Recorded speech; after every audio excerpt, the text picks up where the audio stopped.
Get started? Yes. Welcome. My name is Eleni Angelas. I am a member of the Community Health and Wellness Division at Suburban Hospital. We are pleased to have you here today for the program UTIs in Older Adults, Prevention, Symptoms, and Treatment. Urinary tract infections, or UTIs, are a common health problem that affects millions of people each year, especially in older adults. While UTIs can cause mild problems for young adults, they can have a more severe consequence in seniors.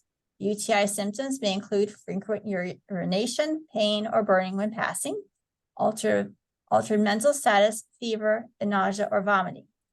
While these infections may be easily diagnosed, their treatment may not always include antibiotics.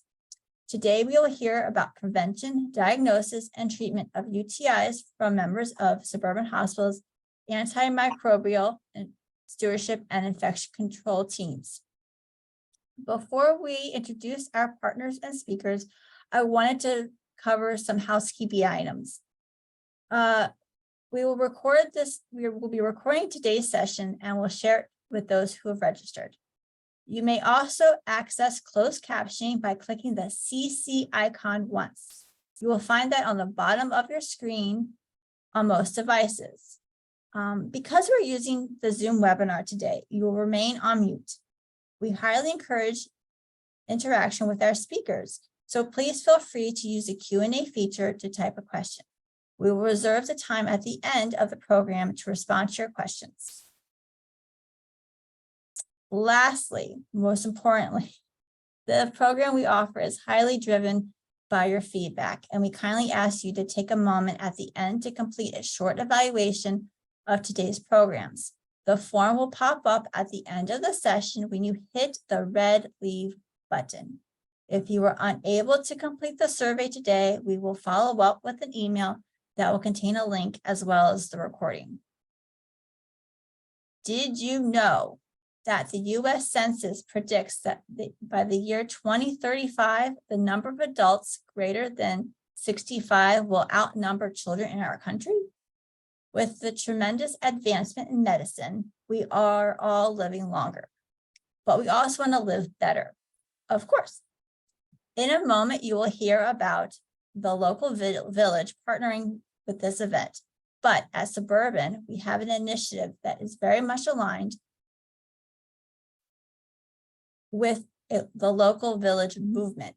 And this is our desire to keep older adults not just living, but thriving, independently and empowered.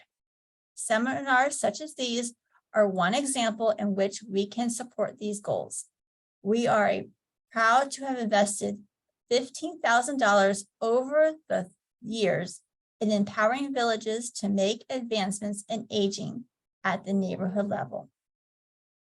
Now, I'd like to turn it over for a moment to Margaret Walker, the Operations Director of Little Falls Village.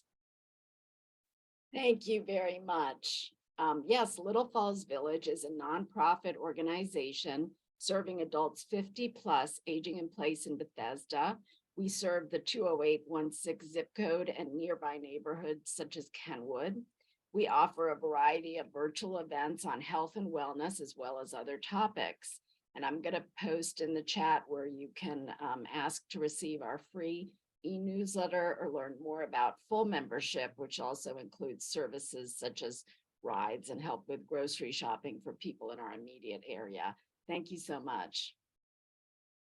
Thank you, Margaret.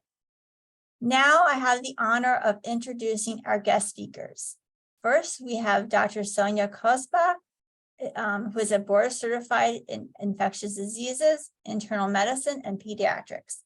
She received her master's of public health and epidemiology from George Washington University before attending medical school. After completing her infectious disease fellowship at Georgetown, Dr. Kozba spent 3 years at the National Institutes of Health, National Institute of Allergy and Infectious Diseases, and after leaving NIH, Dr. Kozba became the medical director of tuberculosis for Montgomery County. Dr. Kozba joined Suburban as a full-time hospitalist in July 2015 and continues to work as a pediatric emergency medicine physician for Bethesda Emergency Associate Group. In June 2017, she took on the role of Medical Director of Antibiotic Stewardship and Hospital Epidemiologist. Her interests include community collaboration and delivering the best possible care for the community. Alyssa Kushbad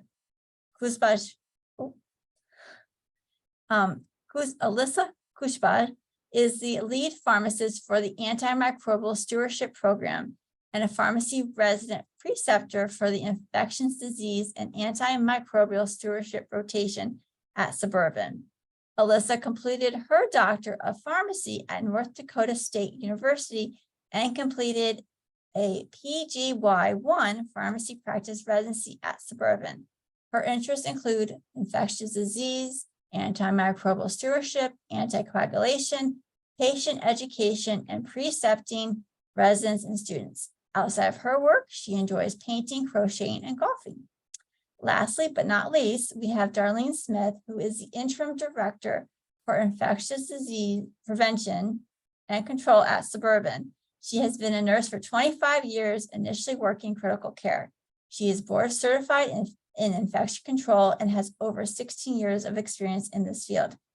She has a passion for patient safety, communicable diseases, and preventing infections. Outside of her work, she enjoys her large family, gardening, and traveling. With that, I turn the presentation over to our guests.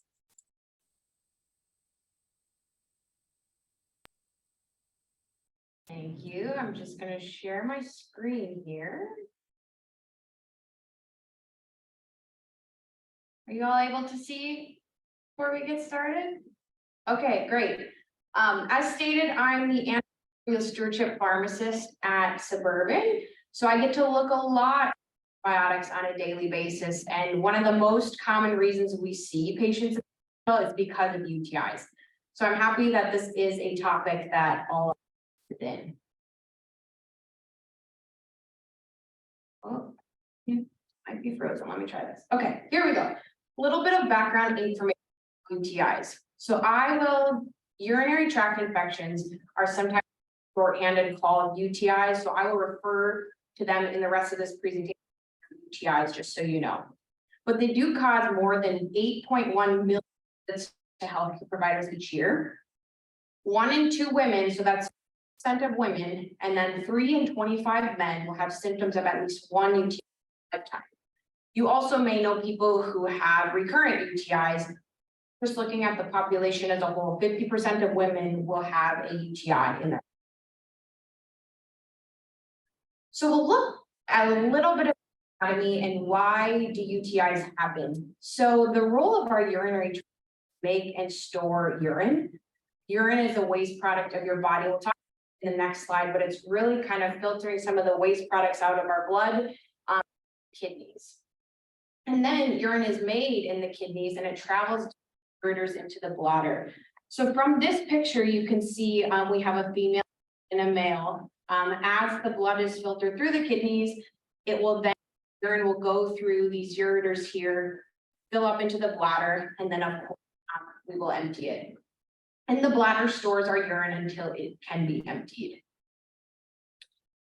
So the kidneys filter liquid waste from the blood and remove it from the body. The kidneys also have many other roles in our body, not just for making urine. Regulate a lot of chemicals, so sodium, potassium, calcium, and phosphorus, making sure we keep the right levels in our body at all times. And then they do a lot of drug as well. In our normal process, normally urine has no bacteria in it and urine flows in one direction. Really helpful. If you imagine if you've ever walked against the current in a stream or in a pool, it's very hard to move the opposite direction. So we really can from that urine just moving in one direction. But we'll kind of talk about some of the risk factors or how it may happen. Sometimes bacteria can still get into the urine and travel from the bladder.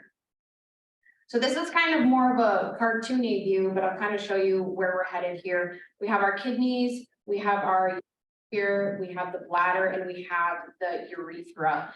So what might happen is bacteria might get into the urine from the urethra. We'll talk about this later, but it could be from hygiene, kind of wiping the wrong direction, and there's a lot of bacteria in that area of our body.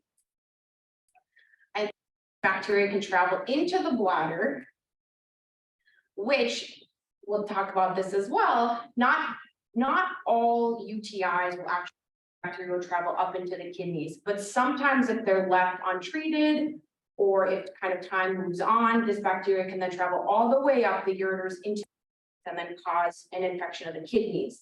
So these ones are a little bit more complicated, and you'll see we'll talk about in patients who have infections of the kidneys, or sometimes called pyelonephritis. These patients are usually on antibiotics for a longer period of time because it's a more complicated infection. So what are the causes? How does bacteria get in the bladder in the first place? So there is a large number of bacteria that live in the area around the vagina and the rectum. And so based on hygiene, sometimes that bacteria can get into our urethra and then eventually can even travel into the kidneys. Based on our first slide, women were a lot more likely to have UTIs. And the reason that is because women have shorter urethras than men. And also the distance from the urethra to the rectum is a lot closer in women than it is in men. So just because of our biology and kind of the way that our urinary system is set up, women are unfortunately at higher risk than men. Some additional risk factors is we have some body factors. So what we mean by that is women that have gone through menopause are at higher risk of UTI. The reason that is because estrogen provides protection against UTIs because it changes the lining of the vagina so that when our estrogen levels drop, unfortunately, it puts us at higher risk for UTIs. Sexual intercourse is another risk factor. As you can imagine, it's kind of bacteria moving around in that area that maybe shouldn't be in the right spot, so that can lead to UTIs as well. And then of course, abnormal anatomy, which is catheters, and I'll let Dr. Cosmo, once we get past the second slide, kind of expand on that. But we really don't want any foreign devices into the bladder because that increases our risk of infection. So when you look at this, just kind of in general, anytime we put a device into the bladder, we're increasing our risk of that any type of bacteria might adhere to that. And then they create this thing called biofilm, which kind of makes them sticky, and it's kind of this coating onto the catheter that makes them then also harder to get rid of the bacteria. So the best way to, of course, avoid some of this is to just not have a catheter in at all. Dr. Cosmo, did you want to add anything to this piece of the topic? Yeah, thanks, Alyssa.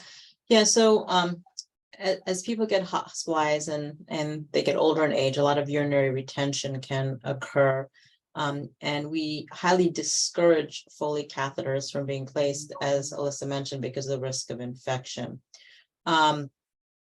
Any foreign object, it doesn't matter, it's a Foley, it's a line, it's a valve, what have you, there's always a risk of infection. So if we can avoid them, because I know a lot of people sometimes prefer it because it's easier to urinate, you don't have to get up, but there has to be really a true indication to have the Foley placed. And we highly encourage people to follow up with their urologist to do voiding trials and see if there's other methodologies to allow them to have the Foley catheter removed. So just wanted to mention that, but thank you, Alyssa. Awesome, thank you. So we'll move now into diagnosis. So you might think that you have a UTI, and we'll talk about the symptoms, but how is a UTI diagnosed? And so what usually happens is a urine sample will be collected and analyzed. They'll look at the urine under a microscope for bacteria or white blood cells. And a lot of the times white blood cells are present when we have infections because that's our own immune system trying to fight off that pathogen. So white blood cells could be there. And then from our cultures, it will determine whether we have bacteria or yeast in the culture. So I'll break this up into two pieces because there's kind of two separate ways that we can look at the urine. The first is the urinalysis, and this is kind of just looking for components that might be in your urine that might indicate that you have an infection. So one of those things is nitrates, and this might indicate that bacteria is in your urine. Leukocyte esterase, which might be indicative that there's white blood cells in the urine, and like we talked, kind of white blood cells start making us think maybe something's infected, because that's kind of our own immune system kind of trying to fight off that infection. And then pyuria is really meaning pus in the urine. So it tests for white blood cells in that area. So that's kind of one aspect of diagnosis. But then we also will have a culture. And so what happens with our culture is the urine itself is actually rubbed onto a growth plate. And what we'll do then here is give it some time for that culture to grow. And once that bacteria has grown, we can tell what type of bacteria it is. And that's very helpful in determining the best treatment for you. Because if we don't necessarily know which pathogen or which bacteria is growing, it's kind of harder to treat. So this is just kind of a bigger picture of what happens there. The urine is put onto this plate, so it's really kind of just smeared around here. Then you allow some time for it to grow. And these little discs actually are discs that are usually soaked in antibiotic. And so you can tell that if around these areas that don't have much growth, that shows us, hey, this antibiotic kills the bacteria because there's nothing growing within this little circle. So this is kind of what the microbiologists are looking at when they are culturing and looking at our urine samples. So when it comes to the most common bacteria that is found, E. coli is by far the most common. So as I said, it's hard to treat if we don't know what's in there. We do, for the most part, have a pretty good guess of what's causing that UTI. And it's usually E. coli. 75 to 95% of UTIs are caused by E. coli. E. coli can be found in the environment, food and intestines of people and animals. And then most E. coli are harmless. So today, sitting here, I have E. coli in my gut, right? That's not causing an infection. It's just a normal part of things. But sometimes if these E. coli kind of become a little more resistant or kind of come in the wrong place, some of them can cause infection, but there are healthy E. coli as well. So signs and symptoms of when these are actually causing our UTI and infections.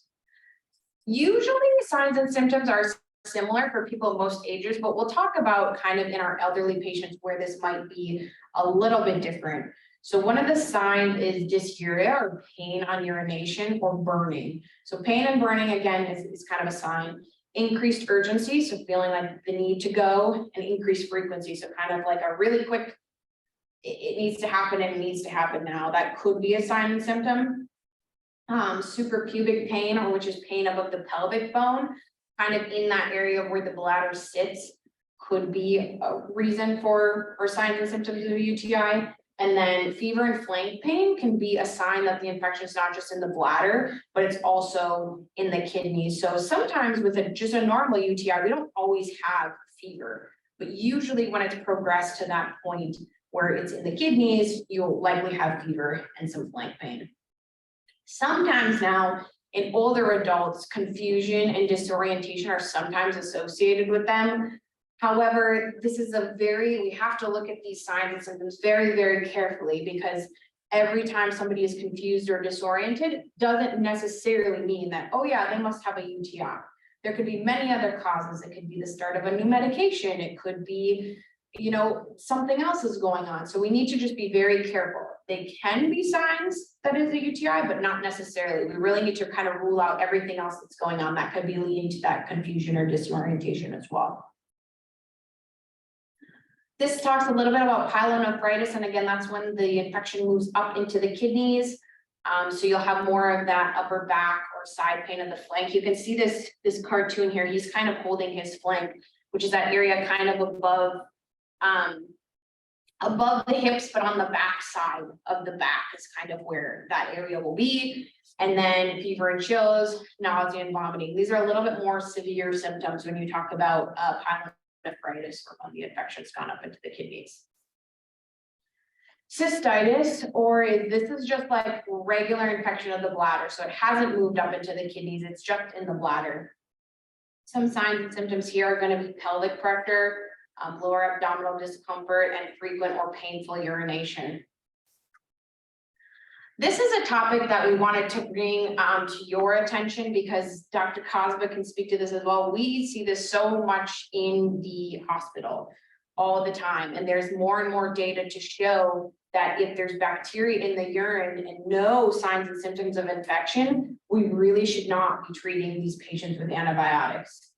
So in patient populations, 3 to 9% of postmenopausal women, 40 to 50% of long-term care residents, and 9 to 27% of women with diabetes have asymptomatic bacteria, which means they have bacteria in the urine, which there's not supposed to be bacteria in the urine, but it is not causing them any signs and symptoms of infection. It's just there. They're just kind of colonized with it.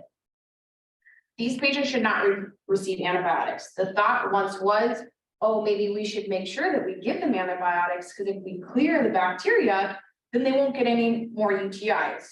That's a reasonable thought, but they've actually found in the literature that that is not the case. It does not prevent future UTIs, so these patients should not be receiving treatment. Also, if I give you a treatment for bacteria in the urine, but you really don't have a UTI, this increases our risk,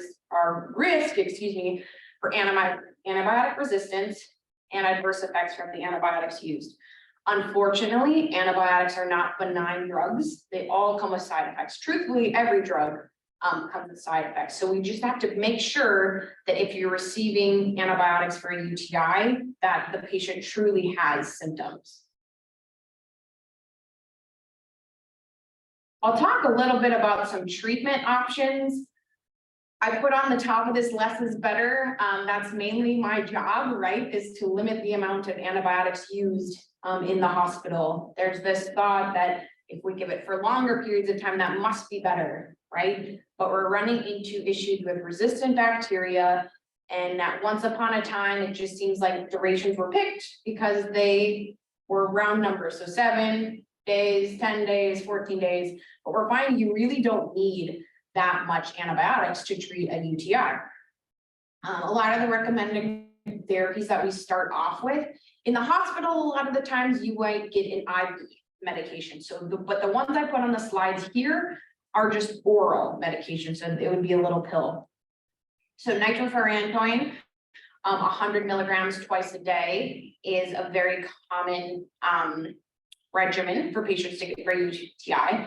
Cefadroxil 1 gram by mouth daily, or Ceftonir 300 milligrams by mouth twice a day. For the most part, if you see these medications and you're a woman, you would get 5 days worth of therapy. If you're a male, you're going to get 7 to 10 days.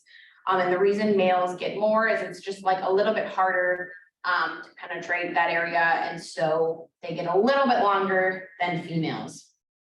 If you have an infection of the kidney, though, pyelonephritis, a lot of these drugs don't concentrate well in the kidneys, so you're going to get kind of a different drug than we talked about, and you'll likely be on antibiotics for 7 to 14 days. But for the most part, this is what therapy will look like if you just have a common cystitis or UTI.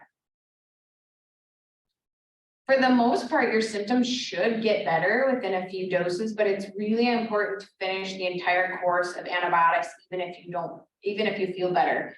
And the reason that is we don't want this bacteria in the urine to become resistant.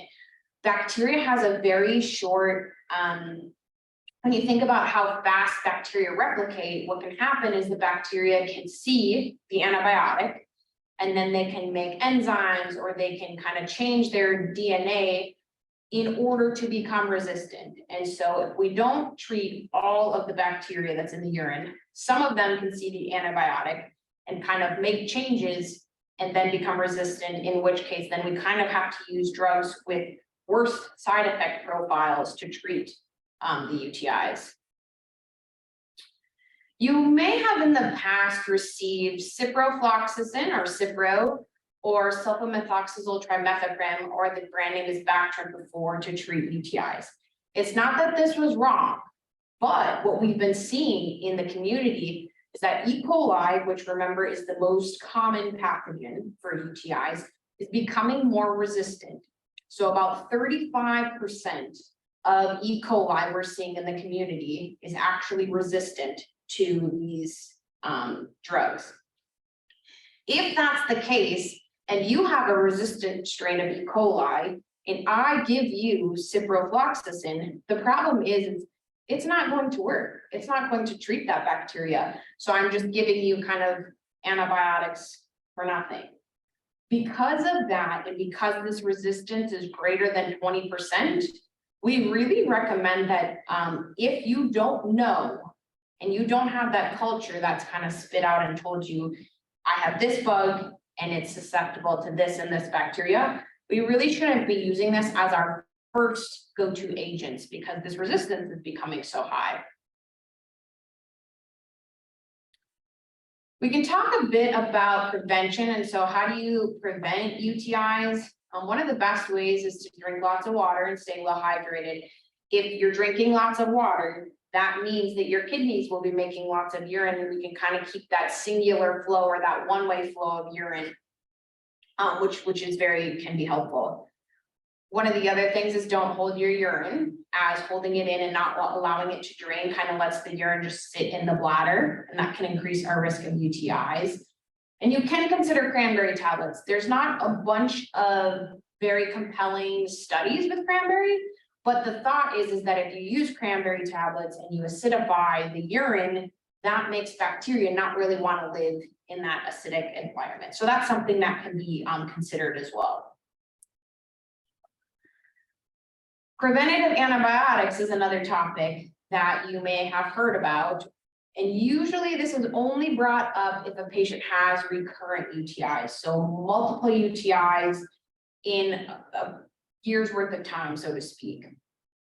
And so the thought is if we give antibiotics kind of almost year round, that might prevent UTIs. But most of our physicians in the specialty area of infectious disease really don't recommend this, and that's for a couple of reasons. One, there's not a lot of studies that have shown for it to be super beneficial. The second reason is the risk of toxicity. So like I explained before, antibiotics are not benign therapies. We know that they have risks and they have adverse effects, and so you're putting somebody at risk for that kind of from an ongoing basis. And then also risk of C. diff infection, which is an infectious, really watery diarrhea and can be very hard to treat and increased rate of mortality, especially in elderly patients. So these are a lot of the reasons that this is not usually recommended by IV physicians. So this boils down to what is your role in the community? So what can you do? One of the things that we can all do is not to ask for antibiotics or to be treated for a UTI if you don't have any symptoms. So that's the really big caveat. So if you don't have any symptoms, you don't have pain on urination, you don't have, suprapubic tenderness, you don't have any pain, nothing's wrong from a urinary tract perspective, we shouldn't be asking to have treatment for UTIs because again, that leads to resistance, that leads to adverse effects, that leads to all of those things going forward. And as Dr. Kozma spoke, we really should not ask for Foley catheters because anytime you put in a foreign device, this increases our risk for infection. So if you have a family member that's in the hospital or just a loved one, we really should not ask for Foley catheters. If a Foley catheter is needed, of course the medical team will evaluate and the patients who need one will get one. But this shouldn't be something that's almost recommended or kind of desired. And here are our references. I'll let kind of Darlene or Dr. Kozma add anything before we open up the floor to questions from the audience. Yeah, I'm just going to add maybe more than anything, reemphasize some of the points that Alyssa made. So it's important to recognize that antibiotics don't treat everything. I think it's important to recognize that antibiotics are good, but they're not always good. They're not always beneficial. We see a lot of asymptomatic bacteria where you can have white blood cells in the urine, and you actually don't have a urinary tract infection. And you can grow an organism and actually does not need to be treated because you're colonized with an organism. So I think you really have to have a physician that's going to consider all this and consider your history, consider your symptoms, if you've had any procedures, are there additional risk factors, et cetera, anatomically, that you could truly have a urinary tract infection. And I think one other piece that's really important is that the side effects. So one is a side effect profile of antibiotics, but the other is the resistance that can develop in a patient with other bacteria. And then more importantly, and the big one is C. diff. C. diff is a huge problem in our community. As we get older, our gut biome decreases over time, because as we get older, this is what happens. And as more antibiotics you take, you actually affect the gut microbiome. So if you're on antibiotics for any reason, it's really important to think about eating yogurt, which is a huge probiotic naturally, which is actually probably your best option, or to get an over-the-counter probiotic on the outside if you're on antibiotics. Kombucha, there's some other things that can be, given in place, but it's really important for us as we get older to remember to allow our microbiome to give it medications that allow its regular bacteria to grow back, so that it decreases the risk of C. diff. We at Suburban do not give probiotics here. It's against our hospital policy. It's actually a system-wide policy within Hopkins. So if you ever come here and you ask for a probiotic, you're going to be, recommended against it, because we just don't provide it here. So those are a couple points. I see there's a bunch of questions, but I'll let Darlene chime in if she has anything to say, and then I guess I'll let the team direct us to the questions. But thank you for your attention. Thank you for taking time today. We're here at Suburban for you and the community if you have any questions. Thank you. Thank you, Dr. Cosba. So I just wanted to add a couple things is that as Alyssa had said, hydration, drinking lots of water is really, really important. And as we get older, we may not be drinking as much. I know my mother is 84 years old, and I'm always telling her she needs to drink more water. And she is prone to chronic urinary tract infections. So drinking lots of water is really important. It keeps you hydrated and it keeps that urine moving. And causes you to feel like you have to go to the bathroom. So you're, getting rid of that urine and it's not sitting in your bladder for too long. And although it's true, there isn't a lot of evidence about cranberries, cranberry juice or the tablets. I do know a number of people who have chronic urinary tract infections that it is helpful.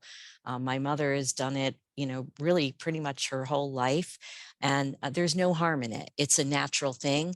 So far better to take something like that than seek out antibiotics for sure. So I just wanted to add that one thing. And then I think we can get to some of these questions here. Yes, let's answer some questions. So the first one is, what else causes dysuria? How important is it to consult with someone if you have an occasional pain or a burning sensation while urinating? Yeah, so I'll answer that. So there's multiple other reasons, but you can have vaginal irritation itself in the area that can cause dysuria. So dysuria is painful urination. Sometimes trauma, sometimes as simple as trauma can cause dysuria. I think if you have persistent dysuria, meaning you have it for over a day, you have increased frequency, you're now developing fevers, you have some lower abdominal pain. I think it's not just dysuria itself. There are multiple other sort of symptoms that maybe you want to call your primary care doctor and seek some help. Great, thank you. I'll do the next question too. Is that okay? Yeah, sure. Can the bacteria that are not causing symptoms block infection with more dangerous bacteria? So no. So if you have a urine sample in the past that you've maybe been colonized with, if you truly have an infection, that's not going to inhibit another organism from growing at some other point in time to truly say that you have a urinary tract infection that requires antibiotics.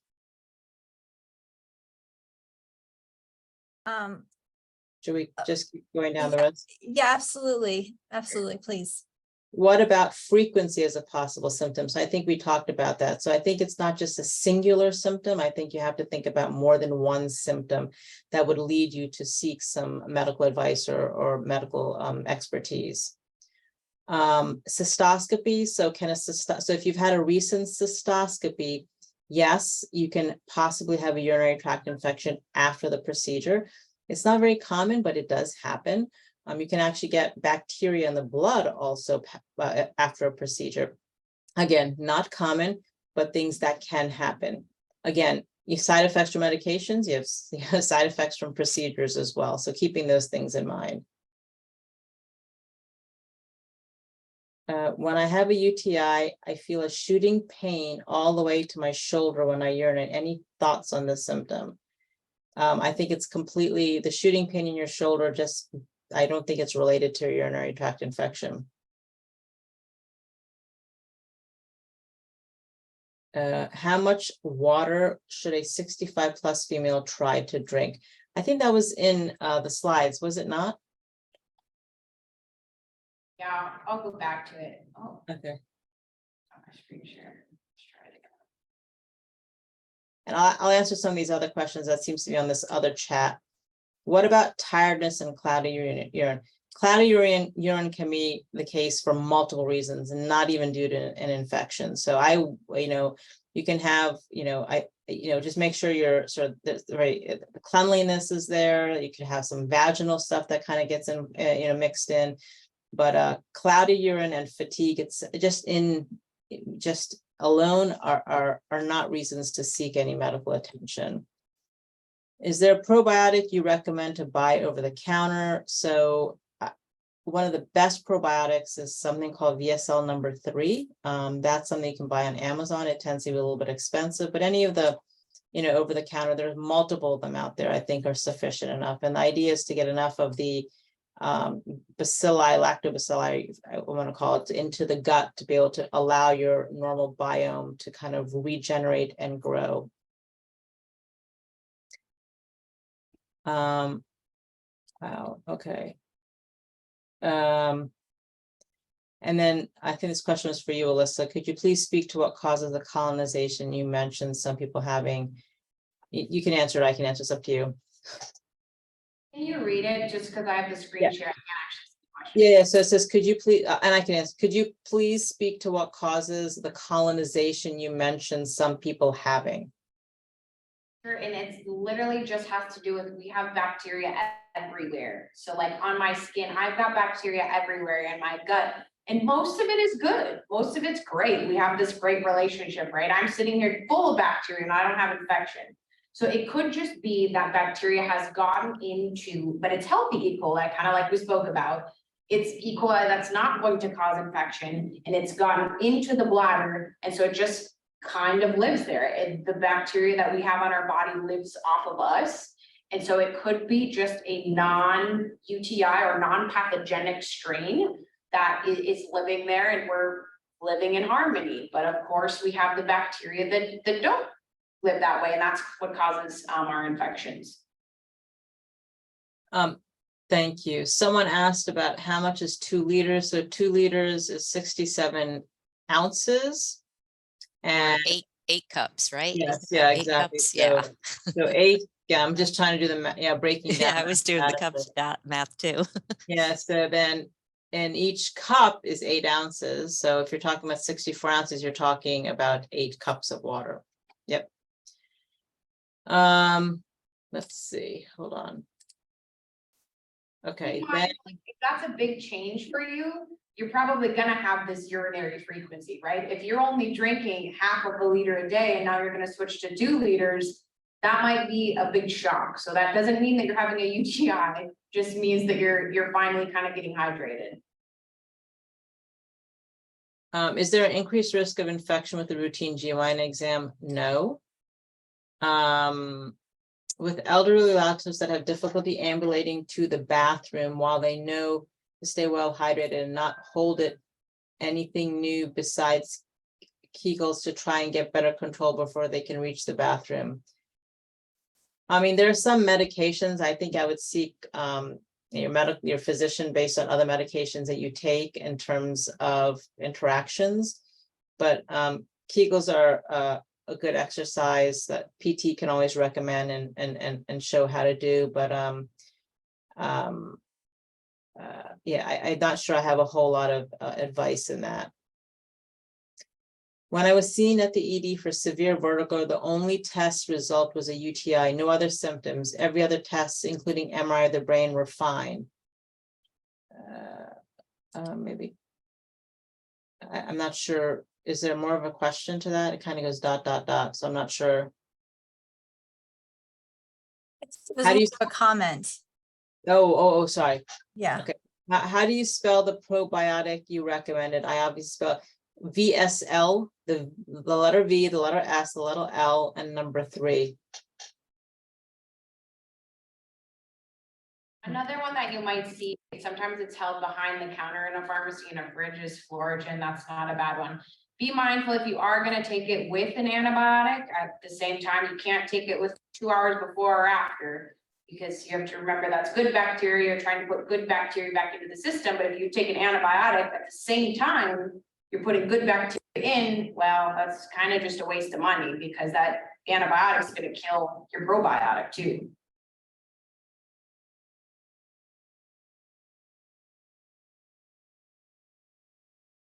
Were there any other questions? Margaret, did you have any other questions to ask the team as well?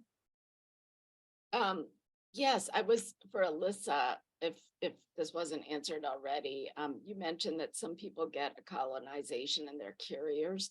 What causes that? Like I said, mainly that a non-pathogenic, so a non-disease causing strain is introduced to that area. So could be like, for example, I've got Staph aureus all over my hands right now. But it's not disease causing because I kind of have my skin as a barrier. So it depends on the bacteria strain that gets there, but not all E. coli is going to cause an infection.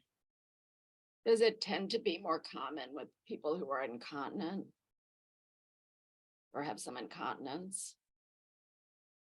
I believe so, but I'll let Dr. Cosma take Yeah, that. it can be. I think one of the worst things we can do if you're sort of bedridden is to wear a diaper, I guess, an adult diaper, and that should be changed pretty frequently, especially if you've urinated, so that there's nothing that kind of seeds back into the urinary tract.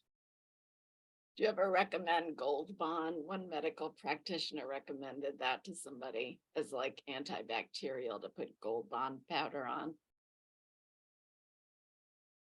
That would be mainly to kind of dry out the area, not necessarily to like treat the bacteria, but to try to keep it dry. Because if we can keep it dry, right, the hope is that we could kill the bacteria. It's not sitting in a wet environment. Like if someone's wearing a diaper or something, or yeah, thank you. Alyssa, the question is, can you spell the probiotic you mentioned earlier? Yeah, it's got a random J in it, so I'm really, really bad at spelling, so I maybe shouldn't have taken drugs for my career path, but anyway. It is L-O-R-A-J-E-N.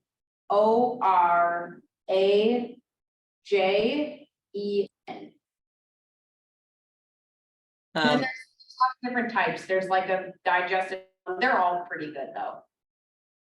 And it says, can you take Fluorostar with an antibiotic? Yes, it's a probiotic. And most probiotics, at least the one that I mentioned earlier, the VSL number 3, should be refrigerated. I don't, and then it says, isn't it good to eat yogurt when on antibiotics? Yes. It's a natural probiotic. So that's actually good. But some people don't like yogurt. So, what else is, okay. I think that was all the questions that we had. Okay. Yeah. Unless there was anything else. Anyone else has any more questions?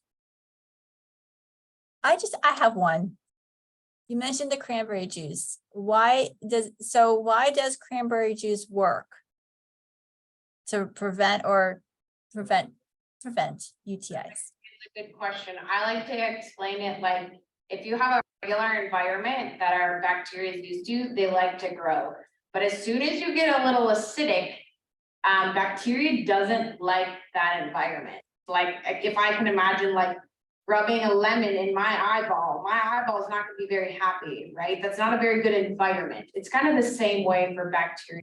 We acidify or make it kind of an uncomfortable environment for the bacteria to grow, they don't grow very well. So that's kind of the whole point of that. You could think about the same thing with vitamin C. Vitamin C kind of does the same thing. Anything that will make the urine more acidic and less desirable for bacteria to grow. Thank you.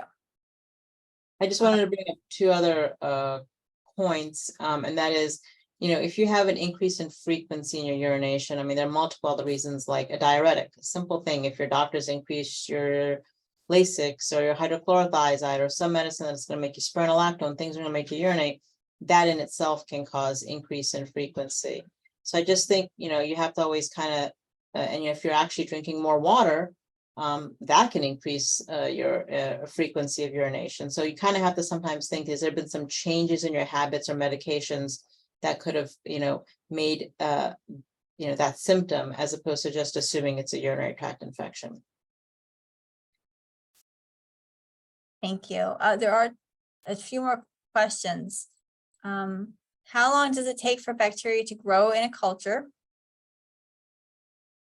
That's a good question. I usually I would say we get results back in about, I usually know what bug it is in about 24 hours. And I know usually which antibiotic treats it anywhere from 48 to 72 hours, but you have to be mindful. There are different bacteria that grow at different rates. So that's a very vast generalization. Are you going to see that always? No, but generally about what we see.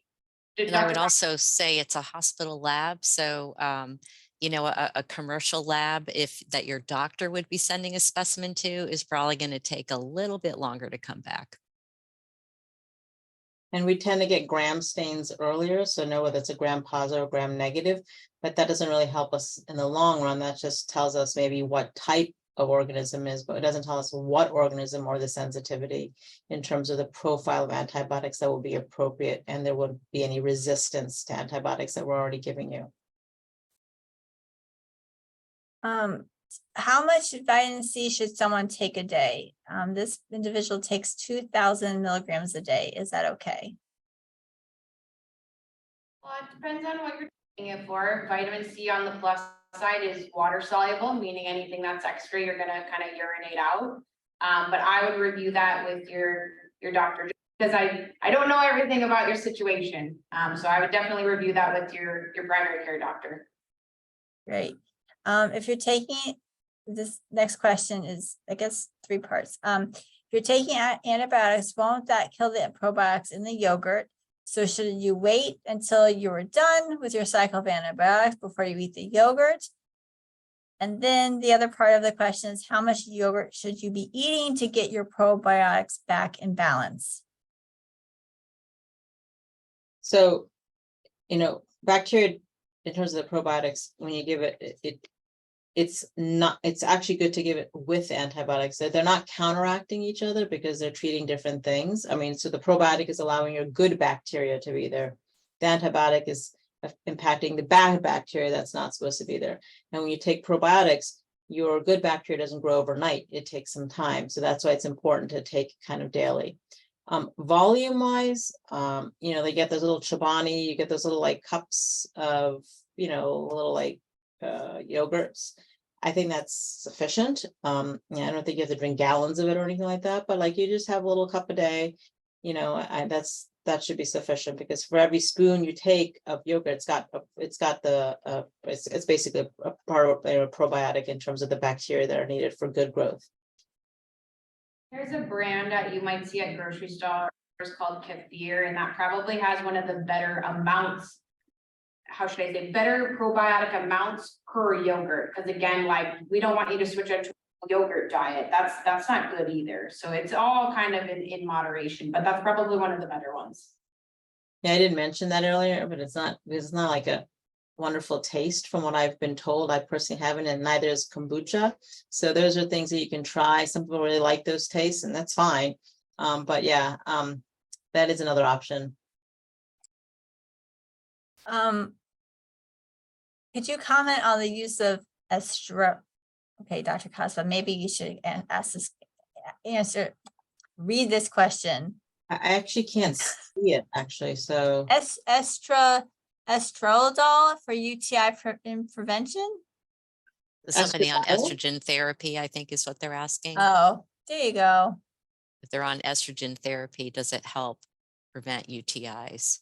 I don't know if you want me to go on that one, but, so if it's topical and you're thinking that estrogen therapy is going to help, it might help reduce your risk of UTI, but the problem with estrogen in itself is it doesn't, again, it's a drug that's not benign. I say that all the time. Every drug comes with side effects, and so it can increase your risk of clotting, of course, this is all within context of if your primary doctor has prescribed this to you and it's for a good reason, then of course I'm not by any means saying not to take it, but it does come with risks, risks, clotting risks, so it's not benign. But with that being said, it likely would reduce your risk of UTI. So I guess you get a benefit from that side of things.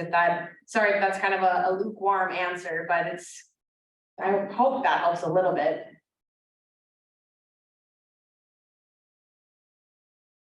Thank you so much. So one last yogurt question. Does any yogurt work, or does it have to say probiotic? All yogurts, and I could be wrong, you guys can correct me, Alyssa and Darlene, all yogurts naturally have probiotics in it. Yes, I believe that's correct. Yeah. The ones that say probiotic on it probably have more, but Yeah. yes, they all are gonna have some.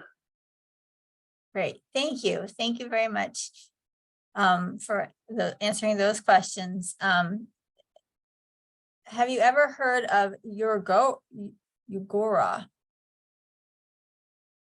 Can you spell that for me? UGROA. Ugora. Is it yogurt? Is it a probiotic? I'm Googling it now. So with that being said, I've not heard of it. I'm Googling it too. What is it? Something about urinary health. It's actually Yeah. it's not, You QORA. oh, QORA. Okay. It was Okay. advertised on TV. I'm not familiar with it, I'm sorry. I'm not either. All right, well, neither am I. Alyssa, have you heard of this?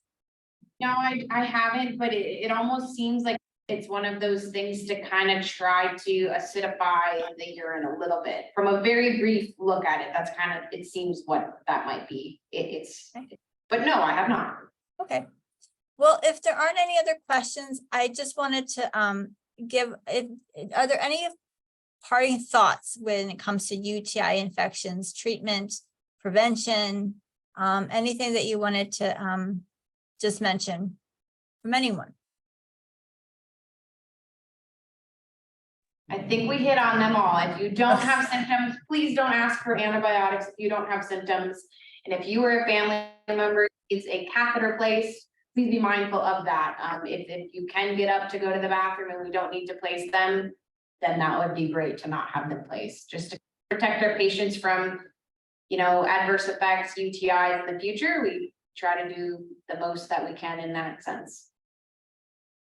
Perfect. Thank you. Thank you so much. Thank you, Dr. Kasba, Darlene, and Alyssa. Thank you, Margaret, for being here as well. Thank you all for joining us today. The recording will be sent out later of this presentation, as well as the slides later in the coming days. So thank you all for being here today. Again, thanks to our panel. Thank you for your time, and we will see you next time. Thank you, everyone. Bye. Thank you.